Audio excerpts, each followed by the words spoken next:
Komplotan maling motor yang sudah beraksi di 6 lokasi yang tersebar di 2 kecamatan kota Surabaya, Jawa Timur, berhasil digagalkan anggota unit Reskrim Polsek Genteng. Tersangka berbekal kunci T yang dirakitnya sendiri, kemudian berkeliling mencari sasaran di beberapa lokasi khusus seperti parkiran restoran, food court, atau kafe yang terpantau sepi atau tanpa diawasi tukang parkir. Untuk informasi lebih lengkapnya, kita telah terhubung bersama rekan Luhur Pambudi, jurnalis Tribun Jatim yang akan melaporkannya untuk Anda. Silakan informasi selengkapnya dari Anda, rekan Luhur Pambudi. Oke, baik Justina. Jadi sepak terjang komplotan maling motor yang sudah beraksi di 6 lokasi yang tersebar di 2 kecamatan kota Surabaya berhasil digagalkan oleh anggota unit reskrim Polsek Genteng, Polrestabes Surabaya. Kedua sekondan komplotan maling motor itu berinisial SA 33 tahun, warga Sidotopo Wetan, Kecamatan Kenjeran, Surabaya, yang bertindak sebagai eksekutor pencurian motor. Kemudian seorang temannya berinisial MS 32 tahun, warga Kecamatan Simokerto, Kota Surabaya, yang bertindak sebagai joki motor sarana aksi sekaligus sebagai pemantau situasi sebelum melakukan aksi. Komplotan maling motor ini pernah viral karena sempat rekam aksinya itu mencuri motor Honda Scoopy bernopol L2872 CAU milik manajer restoran berinisial YGK 47 tahun yang sudah bekerja selama 15 tahun di restoran ayam goreng Jalan Kusuma Bangsa, Kecamatan Genteng, Kota Surabaya pada Jumat Januari 2025 silam.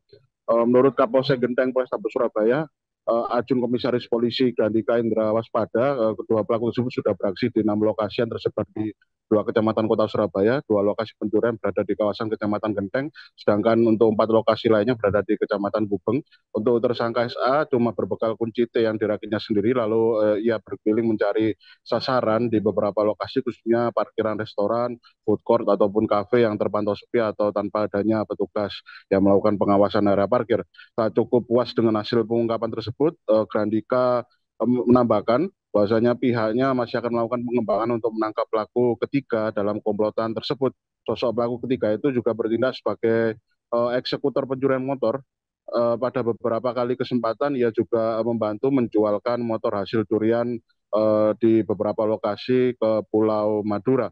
Bahkan menurut Kapolsek, pihaknya juga bakal memburu sosok penadah hasil motor curian yang kerap dieksekusi oleh komplotan tersebut, sehingga hingga saat ini tercatat ada 2 orang DPO yang akan diburu. Sementara itu tersangka SA mengaku dirinya cuma mengandalkan kunci yang dirakitnya sendirian untuk membobol lubang kunci kontak motor yang menjadi sasarannya. Biasanya ia cuma membutuhkan waktu kurang dari 15 detik untuk membobol lubang kunci kontak motor yang modelnya konvensional.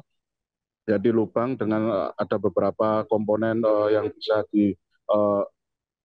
bisa ini ya, seperti jarum itu ya. Kecuali yang sulit bagi komplotan ini adalah motor dengan mode aktivasi kunci yang terbaru seperti yang berbasis elektronik atau tanpa kunci atau keyless ya.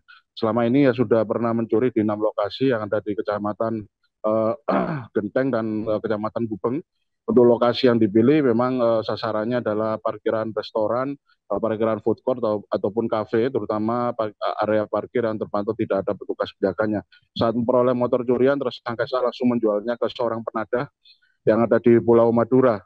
Kemudian biasanya motor yang diperoleh itu akan dihargai sekitar 2,5 juta dan uang hasil curian itu akan dibagi bertiga. Nah, untuk khusus uang upah hasil menjual motor curian itu untuk khusus tersangka SA ya pergunakan untuk membiayai proses hitan dari salah satu anak satu dari 3 anak eh, anaknya, kemudian sisanya juga akan disisihkan untuk melunasi tunggakan hutang rentenir bank titil atau bank swasta yang dimiliki oleh istrinya itu. Dan tersangka SA ini bukan pertama kali berurusan dengan anggota kepolisian hingga mendekam di penjara, dan karena beberapa tahun yang lalu ia juga pernah ditahan oleh unit reskrim Polsek Kenjeran dari Polres Pelabuhan Tanjung Perak Surabaya karena terlibat kasus perkelahian, dan ia mengaku menyesal atas perbuatannya itu, dan di masa mendatang ia tidak akan mengulangi perbuatan tersebut. Apalagi dirinya memiliki 3 anak yang masih kecil dan ia ingin bertaubat dari kebiasaan buruknya itu.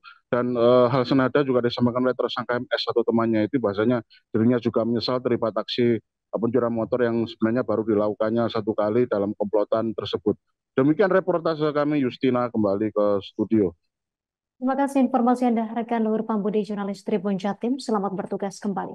Pemirsa, berikut keterangan dari pihak terkait untuk Anda. TKP-nya ada di dua tempat, dua-duanya di Jalan Kusuma Bangsa. Hanya beda tanggalnya. Yang pertama di tanggal 3 Januari, itu sore hari. Kemudian yang satunya tanggal 9 Januari pagi hari. Satunya inisial SA, umur 50.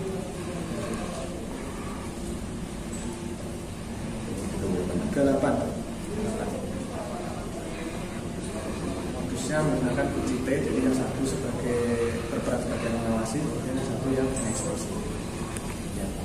Untuk lokasi yang sering di Satron itu seperti apa dan spesifikasinya? Ini dua-duanya kafe atau kosan? Ya. Dua kali ini. Sebelumnya di mana? Di Gubeng. Berapa kali? Di Gubeng 4. Selalu pakai ini, pakai kunci T. Iya, Kamu dapat kunci T dari mana? buat sendiri. Kamu jual ke mana? Di Madura. Kemana? Madura. COD atau udah ada di sana? Enggak, telepon langsung ketemu di jembatan kedua. Oh, setelah jembatan Suramadu. Download Tribun X sekarang, menghadirkan lokal menjadi Indonesia.